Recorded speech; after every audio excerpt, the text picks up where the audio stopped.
The galaxy watched with cautious optimism as the delegates descended on Orion Prime. 12 major civilizations, each older, richer, and more powerful than the next, gathered to end a war that had burned across 6 systems and cost billions of lives. At the heart of the negotiations stood the humans, represented by Ambassador Elias Monroe. Calm, composed, and unnervingly direct, he stood as the face of Earth's final plea for peace. Many doubted humanity's sincerity. To the Zeldar, they were unpredictable. To the Drax Dominion, they were naive. Yet Monroe spoke with clarity, offering unconditional ceasefires, independent oversight, and reparations not just from Earth's allies, but from Earth itself. The galaxy scoffed. Why would a young species offer to bleed for enemies? But the humans, as always, believed in redemption more than pride. 3 days passed in tense dialogue. The council chambers pulsed with quiet whispers, broken only by official translations and occasional outbursts from more volatile species. It was Monroe who held the room together, reiterating again and again that peace was not weakness. It was a last act of strength. The turning point came quietly, a scheduled recess. Delegates broke off into smaller groups. Monroe, unarmed as dictated by the summit's rules, stepped onto the open-air platform of the Arboretum. That was when it happened. The explosion wasn't loud, but it was final. Security feeds went dark. Backup systems rebooted seconds too late. By the time guards arrived, the human delegation was dead. No warning, no survivors, no fingerprints. Whispers turned to declarations. The Drax Dominion denied involvement, but their tone was smug. The Zeldar, ever silent, simply disconnected from a feed. The Sarn Collective suggested Earth's delegation stage their own deaths for attention. The rest of the galaxy let the moment slide under the veil of regrettable circumstance.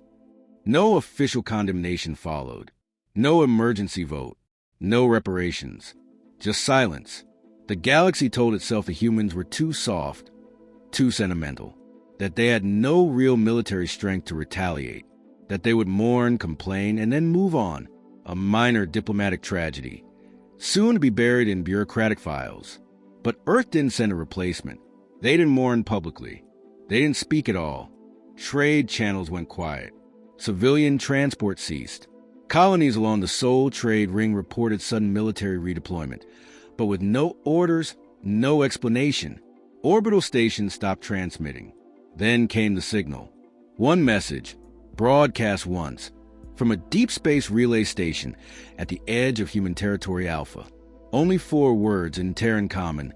We heard you clearly. That was all.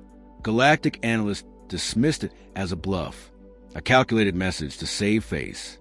But few diplomats, older ones who worked with humans before, remembered something Elias Monroe had once said in passing, half in jest. When peace fails, we don't negotiate. We bury the idea of war itself. No one paid it much attention back then. Now, as the silence from Earth deepened and the shadows around human space grew still, the galaxy began to wonder, had they just killed their last chance? And what exactly had they awakened in return? Earth went dark, not with fire or violence, but with complete and calculated silence. The Terran High Council issued no declaration, no condemnation. There was no response from Earth's military, no threat of retaliation, just absence. Communication ceased overnight. Diplomatic channels, usually flooded with requests, proposals, and humanitarian aid offers, were empty. Satellites around Earth stopped broadcasting. Terraforming stations on Mars, Europa, and Titan entered radio silence. Not a word, not a signal. At first, the galaxy assumed it was grief, a moment of mourning. Some even believed it was Earth's quiet concession, an admission of weakness. But when trade shipments to neutral systems halted without explanation, when human colonies deactivated their identification beacons, the theory shifted to something else entirely. Scouts were sent, small reconnaissance units from neutral factions. They were tasked with observing, with watching for signs of mobilization. None returned, not destroyed, not confirmed lost in combat, just gone. One drone managed to send a single distorted audio clip before its signal ended. It was filled with static, then silence, then a low, rhythmic sound, marching, measured, relentless, echoing in some vast chamber or station. Then came the first disappearance. The Drax forward fleet, stationed near the neutral corridor of the Nearest Belt, vanished without trace. 17 ships, 0 wreckage, 0 survivors. Surveillance satellites in the region suffered sudden gravitational collapse. Data fragments showed one clear anomaly. A single dark object, like a shard of space itself, passed through the fleet moments before all sensors cut out. No energy weapon signatures. No heat trails. Just implosion. The Drax demanded answers.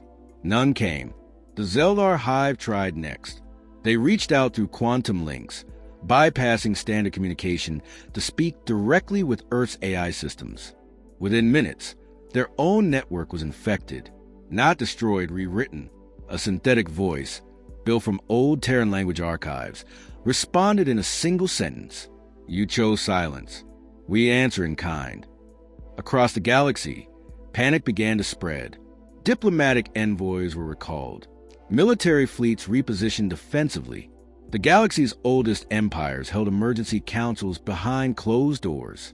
But the humans had no need for meetings.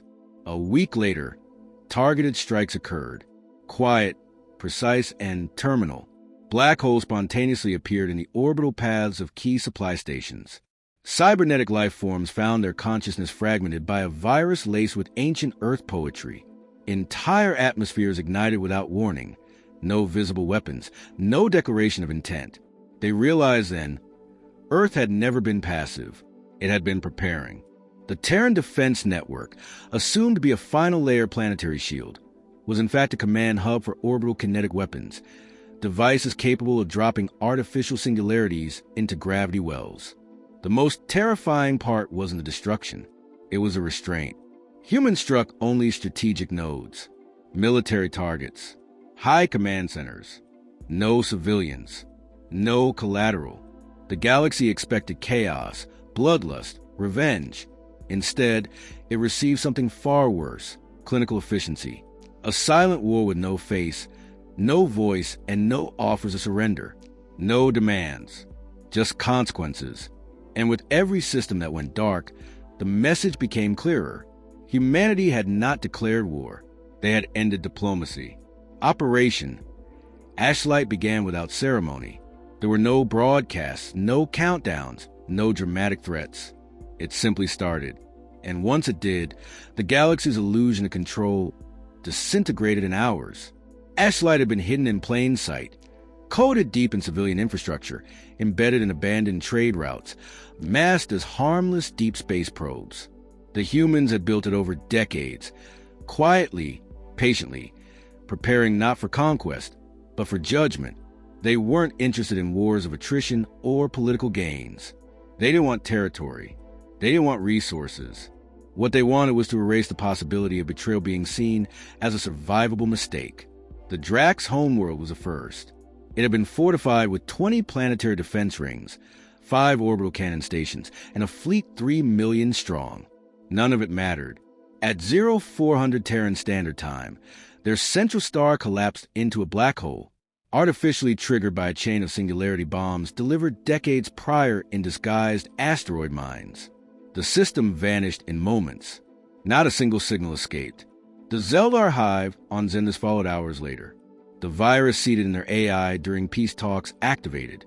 It didn't just destroy data, it rewrote it, turned their core directives inward.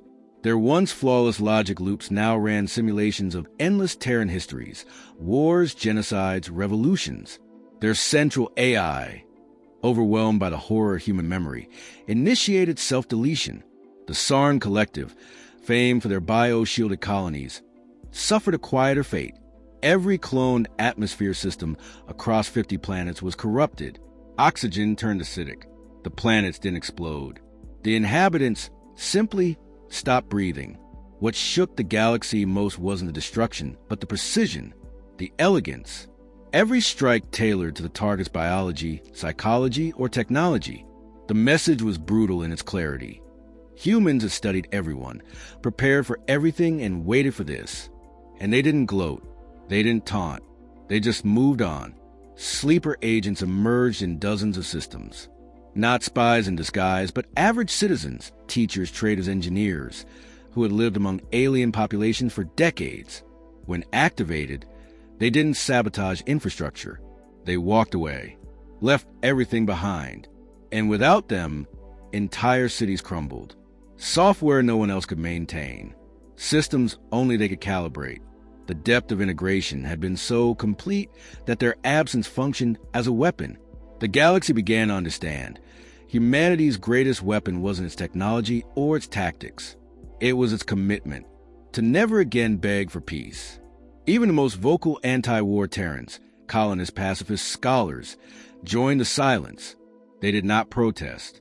They did not speak. They complied, because betrayal had unified Earth not in rage, but in resolve. There were no more negotiations, only silence and consequence. Every civilization had gambled that humans wouldn't risk total retaliation. They were wrong. The humans had always known this day might come.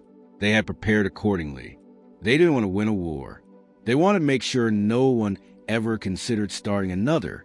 And by the time the galaxy realized the scope of Operation Ashlight, it was already over. The aftermath of Operation Ashlight left the galaxy in a state of profound disarray. The intergalactic Concord, once a symbol of unity and peace, crumbled under the weight of its own failures. For weeks, councils met in hushed whispers, diplomats scrambling to salvage what little was left of interstellar diplomacy.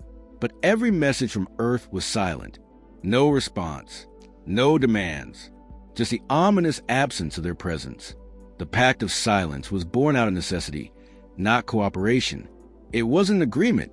No signatures, no ambassadors, just an unspoken rule. Every faction understood it in the same way. Humanity had withdrawn completely, and any attempt to break that silence would lead to swift and catastrophic consequences. There would be no second chances, no negotiations, just erasure. Earth's decision to isolate itself wasn't born of fear, but a chilling, calculated restraint. The humans had shown their power, yes, but they had not sought to conquer. They had given nothing to anyone, not even the satisfaction of destruction for destruction's sake. What they had done was carve out a space in the universe where their anger was never again questioned, a space where the idea of human retribution was enough to freeze the galaxy in terror. Humanity was no longer a member of the Galactic Council. They were something else entirely, a myth, a legend, a looming shadow. No one dared to approach their borders. No one tried to trade with them. Systems around Sol were left undisturbed, a peaceful silence holding those planets in a kind of eerie stasis. In the years that followed, alien species whispered about Earth in hushed tones. To them, the planet became a ghost story, a warning passed down through generations.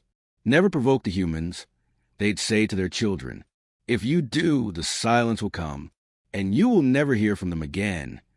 It wasn't just fear of war. It was a fear of humanity's absence. The galaxy's greatest terror was not death or annihilation.